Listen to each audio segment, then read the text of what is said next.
So it's been about 7 months since we took delivery of our Tesla Model Y. We have about 7,000 miles, in fact 7,346 or so to be exact, of our Tesla Model Y.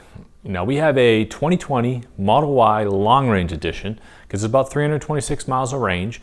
But we've had the opportunity in the past 7 months to look back at everything we absolutely love about the car, a few things we don't, and a few things that we wish were a little bit different. I wanted to go over that with you guys today and just kind of jump in kind of the good and the bad, the love-hate relationship that you have with a Tesla, but certainly with any sort of EV or any sort of life experience in general. So sit back, relax. You guys are watching The Tall Tesla Guy.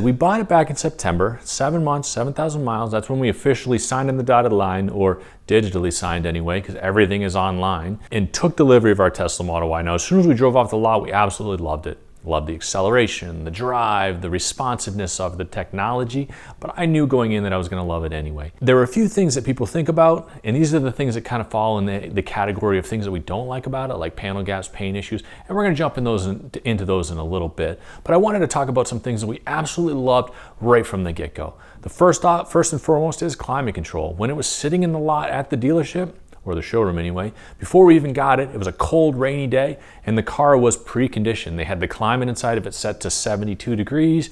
The seat warmers were even on, I think, when we got it. So, that is a feature that comes with this car that I haven't had with any other gas vehicle, certainly. You can jump in the app, you can set a departure time so it's always warm. You can set it so that the cabin is interior temperatured at 72, 74 degrees in the wintertime, whatever it is. The seat heaters are on, or when you get into the summer, before you leave the office, you can jump on the app, turn on the air conditioner. It's nice and cool before you get in there. It's a super neat feature and absolute love with the Tesla, and it's just something that you don't get with other vehicles. So that first and foremost was something that we experienced right as soon as we jumped in the car and took delivery of it. Secondly, charging at home. So first and foremost, we don't go to the gas station anymore. We're saving money at the pump, obviously, and we're charging it at home. Now, we installed a 240 outlet in our garage. We used the NEMA 1450 plug that we had to get for the Tesla. Now, it comes with a regular plug that plugs into a 110 outlet. Gives you about 4 to 5 miles per hour of recouped range when you're plugged into just a regular 110. But with a 240, you get about 30. Just with 326 miles, you have more than enough for a daily commute, more than enough for back and forth. And then on top of that, the supercharger network is everywhere. There's never an issue, never kind of that concern of running out of range. Well, there's destination chargers, there's superchargers. So we knew it wasn't going to be an issue from the beginning, but we got that 240 outlet installed, and now I know every single day I pull in, I plug in our car at night. It's a super great feeling, and I love being able to just jump in and go. And then people ask me all the time, well, how much does it cost to charge at home? Which is a great question. It was a question I had in the beginning anyway. But one of the things that the car will do is it can tell you a lifetime kilowatt hour usage. Now in our case, we've used 2,065 kilowatt hours since we got it. Balance that out, we've spent about 13 cents per kilowatt hour. Now that's the rate that we get from our electricity company. So at 2065 kilowatt hours used, $268.45 that we've used just to charge our Tesla at our house. Now that's over 7 months. So 7 months at $268 is about $38 a month. Now you think to yourself, well, that's kind of high, or that's a noticeable difference. But one thing I can say is we were spending about $30 a week in gas. So $120 a month for gas versus $38 a month for EV charging. So it's quite a bit of a difference. It's quite a bit of a savings, and it adds up pretty quickly. And honestly, I don't miss not going to the gas station. So it was a huge benefit, a huge feature for me was charging it at home. One of the things to absolutely love about the car is the space inside of it.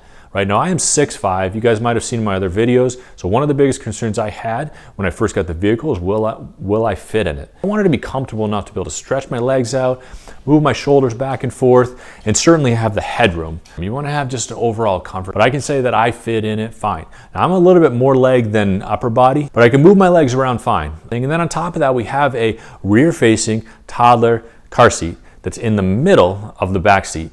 So that actually forces both the driver and the passenger seat to be further up than they actually could be. So if we took the car seat out, I can go way back and you have more than enough room. I can stretch my legs out all the way.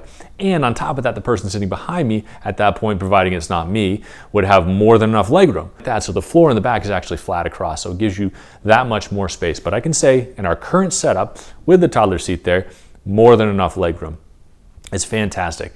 And then about 5 inches from my head up to the panoramic glass roof, which is a fantastic feature about the car that we're going to talk about in a minute. And then on top of that, you have all the side space, the side door compartments.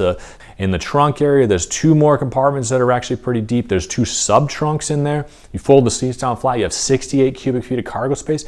The space goes on for days, and it's amazing how much stuff you can put. And it's just storage for days. Fantastic. So storage is definitely one of the top of my list, in addition to the technology with the climate, and then the charging that you get with it. But there is a couple of things that kind of jumped out at us as things that we kind of dislike a little bit about it. People talk about panel gaps, people talk about paint blemishes, people talk about issues with the actual manufacturing of the vehicle. Now I know in the beginning, when it first launched last year, they had issues.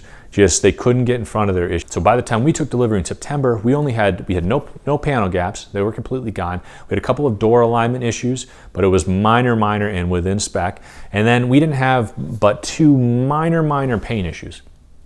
So I can say in the 6 months it took from when they launched to when we took delivery, they improved, tenfold. It was amazing. And then now they're well over 130,000 in VIN numbers, much more confidence and that much more, comfort in, placing an order or buying your Tesla now than you did maybe in the beginning. In fact, the majority of them are coming across the line now that don't have any issues versus any that have, the panel gaps or the paint issues and stuff like that. So that's something that bothered us in the beginning, but really I'm the only one that sees them now. And then it doesn't affect the drive, it doesn't affect the quality of the vehicle, and anybody else that jumps in the car, they don't notice it anyway. So it's nothing that kind of stands out. And it probably only gets me because I make these videos talking about it all the time. The second kind of thing that bothers us a little bit is the stiffness of the ride. People ask me about this in the comments and stuff like that, what to kind of compare it to. Now, there is no air suspension in a Model Y. Similarly, in a Model 3, there's no air suspension. So you do feel the bumps a little bit. Now, I'll say the seats are super comfortable, so it's not something that's glaring or anything like that, but you will feel those bumps a little bit. We have the 19-inch tires, that helps a little bit. The 21s are a little bit more stiff, and so we don't have to deal with that. Ours are all-season tires and stuff. So now we have had different vehicles, that have had air suspensions, and you can definitely notice. So you go out and test drive a Model S, and you're going to notice the difference. But once you jump in it, I can tell you that it passes pretty quick. It's a pretty quiet ride for the most part, and it's a pretty comfortable ride for sure, especially with those seats the way that they are. And then kind of another thing that bothered us a little bit, or surprised me a little bit, I should say, is the range loss that you get from the extremes in temperature. Driving it in really cold weather, driving it in really hot weather, you can lose another 15 to 20% in range just from the temperatures alone. For the most part, we took it on a range test. I planned on about 20% drop in range, 10% from regular use, and 10% from acceleration, and then also the temperatures and wind and stuff like that. And it was about on par for what I thought it was going to be. In fact, I threw a video in about a few weeks back talking about that. You can check that out in the description above on either side, whatever it comes through.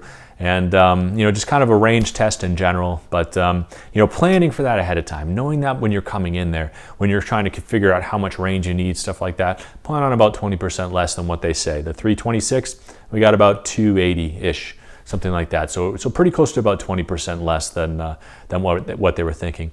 But I can say honestly though, the range was way more than we need, but it's nice to have it.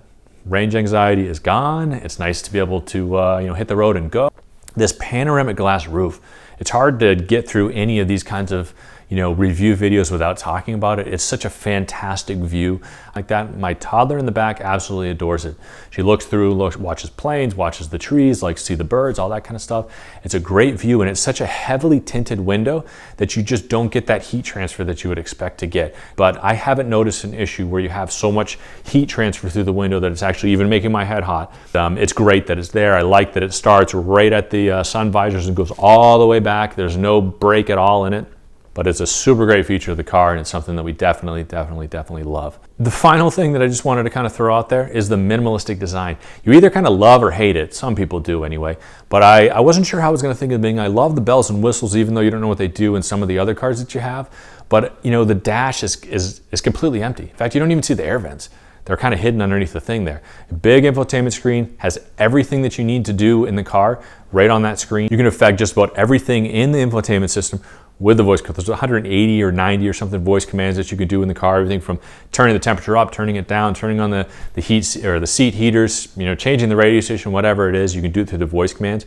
That part of it's fantastic. And now I'm to the point where I don't want anything else in there. I love the clean interior. I love the minimalistic design. I like the outside of it too.